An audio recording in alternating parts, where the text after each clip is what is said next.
Alright guys, welcome to Game 4 of the Pulse versus Light, not quite Clan War, but series. It's a best of 9 between these two teams on the Zeke Pro League. Starting here in the lower left corner of the map is the ever vigilant, ever successful Red Protoss known as Sunlight. And spawning in the bottom right-hand corner of Shakur's Plateau, a really old map, spawning in the colors that I think his opponent would choose, it is the Yellow Terran Pulse Maker. Yeah, I don't know much about Maker. There's been some very notable people on the team like Kane, Everrise, Desra, but they've also got some of the newcomers who are proven to be very, very formidable, so we'll see how he does in this matchup. Yes, indeed. And of course, Terran versus Protoss does have some cool openings, and the fact that they're close air spawns could lead to Reapers. Not something often seen, but really this is one of the few maps you will see them on, if at all. Yeah, that's right. Reapers, that would be a nice opening to see. If anything, they can just be a really cheap scout. It's 50 gas, 50 minerals instead of 270 minerals for a scan, essentially, if you can micro the Reaper properly. And of course, this is not a Heart of the Swarm Reaper, so they're not that overpowered. Can't see uphill, and a properly positioned Stalker can swiftly deal with it. But we'll see if Pulse Maker even chooses to go that route. It's just an option, but of course, neither of these players know that there's close air spawns. We'll have to scout around and see what's going on. Neither of them are going for silly openings like Command Center first or Nexus first. Well, when I say silly, I mean super economical. They're both going for their gateway and their barracks at the normal standard timings. That sounds like a polite way of saying greedy, Tony. It is a very polite way of saying greedy. Sorry, I meant to say Garyoak, guys, because that's what we all know and love him as. I just keep wanting to call you Tony Baloney, and it ruins everything, because I don't have a Garyoak nickname. That's the nickname, it's Garyoak. Tony also rhymes with pony, so I'm completely okay with this. Oh, you brony. Indeed. Well, looking back at home right now, we don't have a 13 gasser, so we're not going to see anything ridiculous early on. We're not going to see a factory out early. May just lean towards 2 racks with an expand. Really like one barracks expand, actually, and just standard gasless expand. Yeah, I mean, it's... I guess Pulse Maker really looking to play it more safe and at home than aggressive. He could have been really tricky and thrown up like 3 barracks in the top left-hand corner of his base and then floated them down to the, the other set of minerals there. Psych! That would have been funny. Standard gasless expand? Nope, 4 barracks all in. The really cool, useful thing, by the way, is like you can hold off so much early with just a couple Marines, not to mention if you throw a bunker alongside with that. And I think, yes, we do see a bunker go down at the top of the ramp. One zealot on the way, though. Pulse Maker's got to finish that bunker quick. Yeah, this is why it's actually really good that Protoss don't skip that first zealot quite a lot of the time, so they can put pressure on. The bunker's not done, and there's only 2 Marines to greet the zealot. The SCV dies. And that second Marine to kite is not in position. He'll be able to drive it back now, but only taking minimal hull damage on that zealot. Unless he decides to come back. No, he just runs away. I think somehow you're already ahead. I'm not sure how this works. I'm coming about 4:30 just as I speak. Marines do chase them out of the base. Bunker will complete just now. And with 3 Marines in that bunker, I think any aggression from Sunlight will be shut down. And I don't know how we can go an entire game with no issues. And then 5 minutes into the next game, already separated. That's time sinks for you folks. If anyone's ever done replay casts, you know what we're talking about. For those who don't, you can't host a replay. We're not watching the same game. We're both watching 2 replays alongside each other. So if there's a bit of a glitch here or there, please forgive us. It's not our fault. Blame Blizzard. Well, you do see the orbital almost done, and that's pretty good because the Nexus is only halfway finished on the other side of the map. Yeah, Sunlight going to take that early economic advantage. I mean, mules are just great, too, to keep that up. But we do have 3 barracks now on the field as these other 2 do almost complete. I was going to try and hold that note, but nope, not going to happen. Tech Lab immediately going down on one of them, as we do see a lot of Marine production. Will he go for fast stim or combat shield? The safe play is to definitely get that combat shield just because it gives you more longevity, because if you have the stim first, your Marines only effectively have 35 health. Stim is also very heavily defensive. You know, we see the stim going first. If you take the combat shields, you can go on the offensive, you can take those extra hits, but the reality is I don't think Pulse Maker was gearing towards that to begin with, so I did not see any reason for combat shields to be on the way. This is true. You can also stim well inside a bunker, and the health difference isn't, it's not as impactful. And 4 more gates coming out of Sunlight, and we do see a probe coming across the field, so we could see some very early pressure. But with a Marauder joining this Marine force, if he can take out that probe and prevent too many pylon warp-ins, Pulsemaker should be fine to hold this off. He can't wander too far from his base, though. One Marine is splitting out to go scout. This is, of course, a very popular pylon position, so it's nothing too out of the ordinary. And he knows exactly where to check because this map has been played a million times. Yeah, another bunker going down right away. A missile turret even trying to get for any probes. 3 bunkers now at the top of the ramp. This is exactly what he's going to need to hold this. As you can repair this all day. However, with some proper sentry, micro, and force fields, you can deny the bunker repairs for quite a long time. If he waits too much longer, though, then these bunkers will complete, and that's going to be pretty critical. It looks like he's... Is he going to go up? No, I think he has to wait for a round of warp-ins. He doesn't have enough zealots to tank the damage. Yeah, the SCVs are being pre-pulled. Yeah, not all of them. I do like that. I do like that only a couple of them were pulled to deal with this. But as Tony said, none of them are in front, and this could be very devastating. That's going to require a lot of force fields. Oh, but I think he'll be A-okay. I mean, one bunker will fall, but these zealots are going down very quickly, and actually 3 SCVs coming in from the top to repair. SCVs repairing the bottom, too. Only 1 bunker does go down. 2 bunkers falls. A 3rd one's about to go down, but the sentries alone won't be enough to do much damage here. Stim's still not done. This is critical if he had combat shields. Nudge, nudge. But it doesn't really matter at the end of the day. Yeah, already putting down bunkers to replace this. Even if these don't complete, it is a choke. The Zealots cannot connect directly to the Marines, and I guess the one Marine that was taking out the pylon did get killed, unfortunately. Very good observation, because this is a Zealot-based bust, and you want to deny surface area. If this was Stalker-based, that would be completely different. Yeah, Stim is done now, though. The reality, too, is Sun's putting a lot of effort into pumping out Marauders, and there's not a lot of Stalkers in this army. He needs those the DPS of those Marines, quickly loading them into the bunker. But it is going to fall rather quickly. Everything being pulled, even Mule's trying to deal with these repairs. Oh, beautiful force fields denying most of those workers from getting in until it's too late. But is it enough? I think Pulse might be actually able to draw this back. The Marauders can, of course, kite with Stim completed. Yeah, no concussive shells, though. That would really spell doom to this push. This has killed quite a few workers. 16 SCVs dead at this point.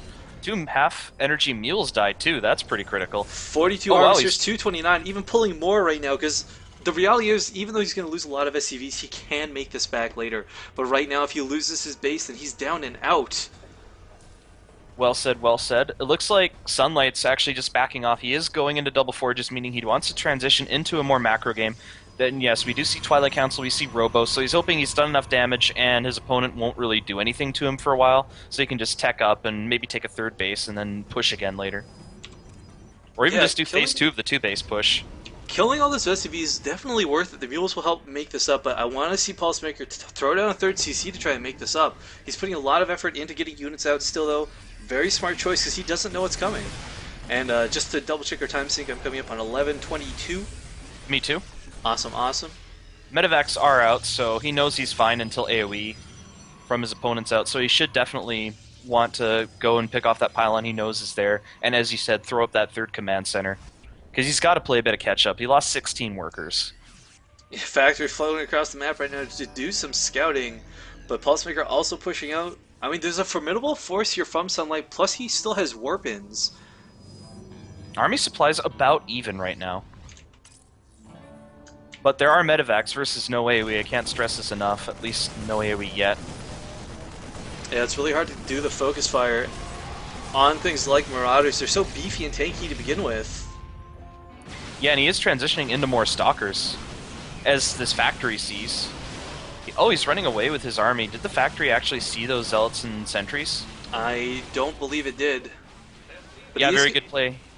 He did get a scout off on the Twilight Council and the Robo facility, so I mean, he knows what's up. And oh, look at this.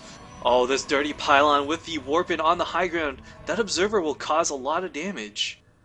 Yeah, it will. It would be really great if he had DTs to back this up with, but he can just warp in some Zealots. Too bad they don't have charge either, but it'll be really annoying. Oh, Sidestorm on the way. Actually, really nice choice to deal with a bio composition like this. Oh, and I guess there was a pause. So we see Here a wall comes a drop. That's actually a bit of a misfire on the drop, actually. Look at that. Well, they're still all in range, which is the important part. Walling in at the front, and I think Pulsemaker is going to force him to use some. He's forcing defensive warp-ins, though, so that high ground pylon is going to go unused right now. dropping it from behind on the mineral line with a second contingency of units. Oh, nice blink. He doesn't pick off the medevac with the units in it, though, unfortunately for him. Oh, and if you can pick off the Templar Archives before Psystorm completes, it does fall, and that's going to severely delay the effectiveness of those Templar. Feedback into medevacs right away. He should target some sentries down. That would really behoove him to do that, especially since he, strained his gas already by killing that Templar Archive. Yeah, those 4 Marauders that escaped narrowly earlier are coming back in from the front of the base. But unfortunately, all of Pulsemaker's units were cleaned up, and he's going to be forced to fall back. Now, turning our attention over here to the pylon, I don't think...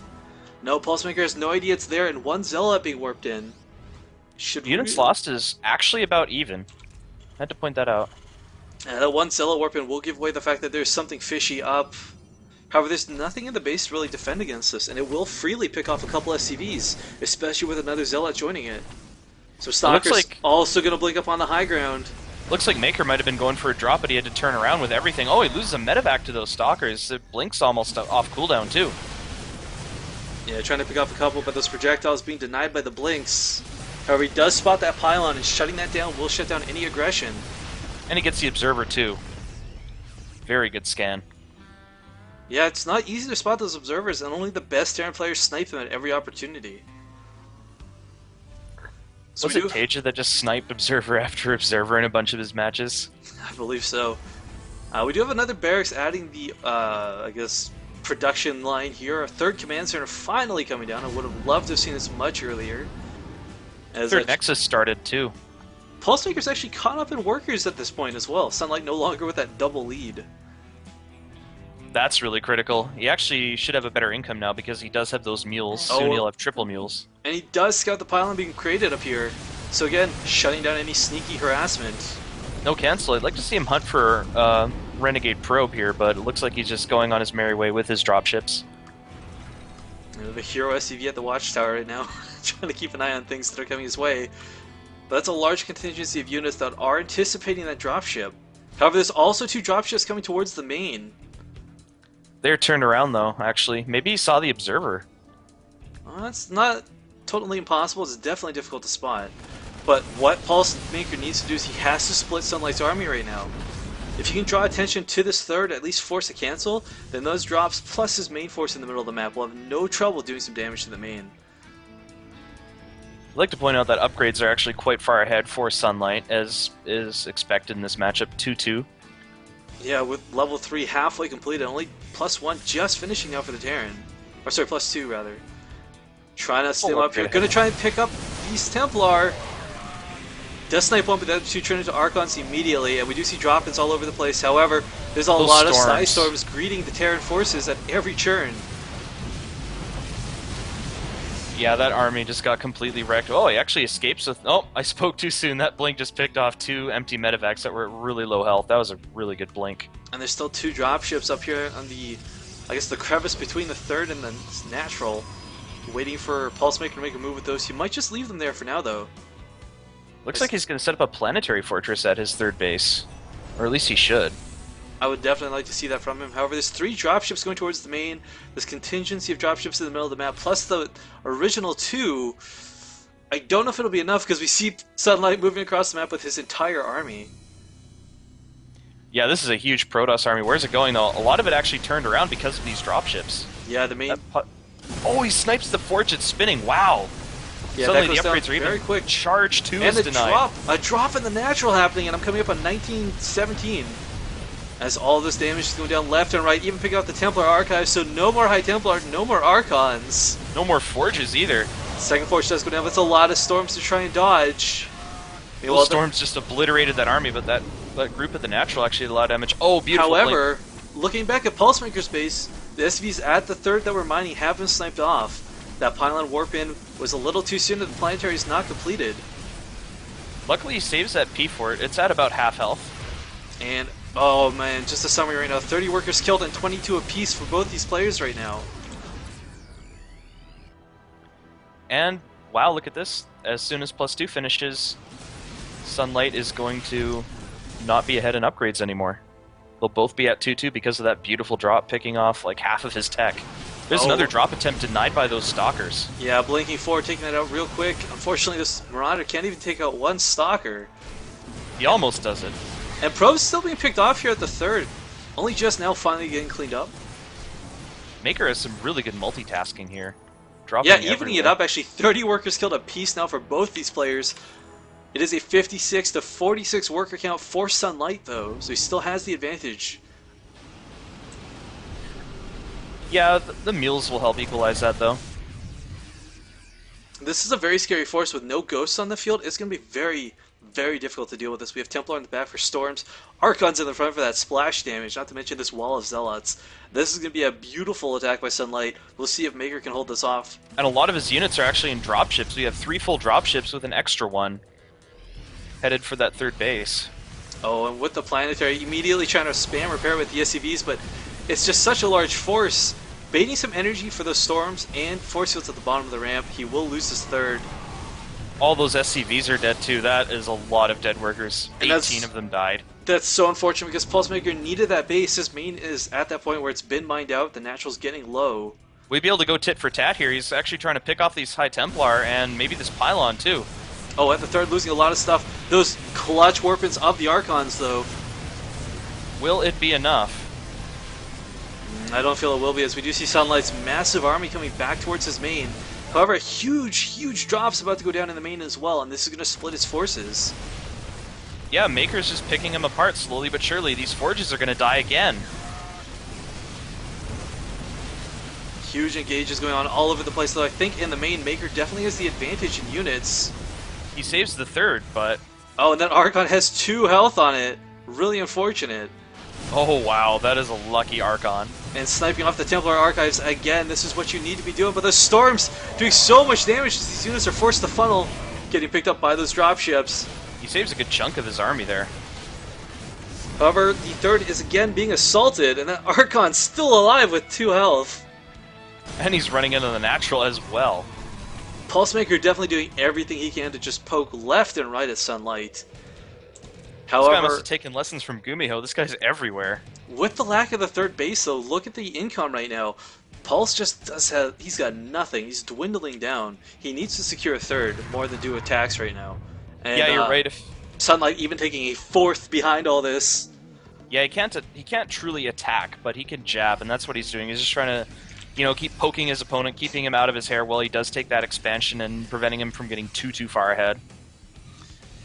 The problem is that with a lot of these engagements, Sunlight is retaining most of his army, while Pulse is just forcing remaxes, building new Marines, new Marauders over and over again.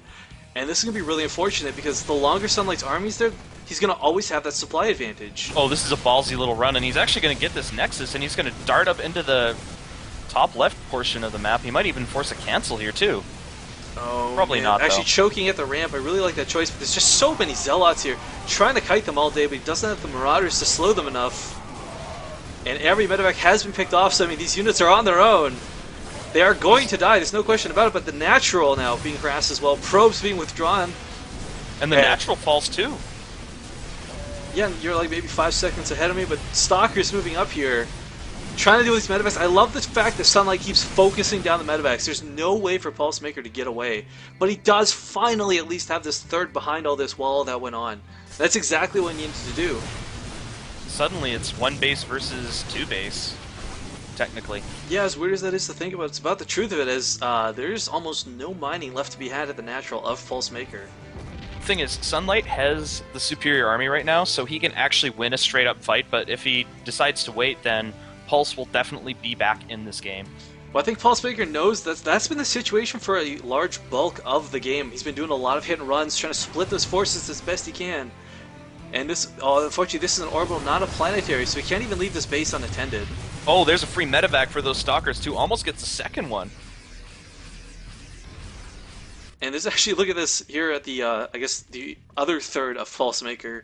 A pylon has been sitting here for a long time, and a probe is up here, so Sunlight could do some ninja hits if he can catch Pulsemaker away from home and not have to use his weapons defensively. But I think this is the 3rd time these forges have been constructed, along with the Templar Archives.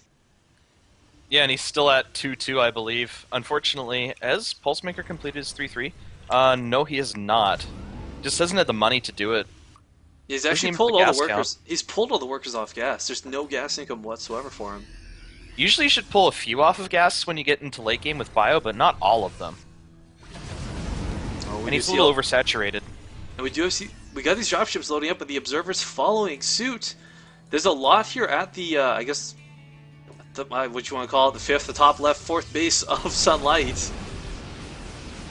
Oh, but I guess he identified that observer. He knew that he knew. Oh no, so looking at home, all of the SCVs getting stormed to Pulsemaker's base, losing so many SCVs. Oh wow, beautiful Brood War style storm drops right there. And oh, there's nothing at home to defend the production structures, and if Pulsemaker loses his production structures, it doesn't even matter what its economy is like, because it will be game over. He's got to defend this, and he's got to defend it hard. Oh, he might be getting a taste of his own medicine here. Losing this starport is going to be key, but no, the Zealots were not 160 health, but it is burning. SCVs are being rallied to repair this. And look, oh, but the warp in here at the third. This is Pulsemaker's last mining base. He's got 0 income. He can't even actually repair right now. If he loses his command center, you won't find a pulse on this guy. Oh, I see what you did there. We got multiple drops still going on though. The main being hit. The top left base has been cleaned up and chased off. But the big key thing is there's no income for Pulsemaker right now. Literally none. These 2 mineral patches that are almost mined out are what few minerals he has left to live on.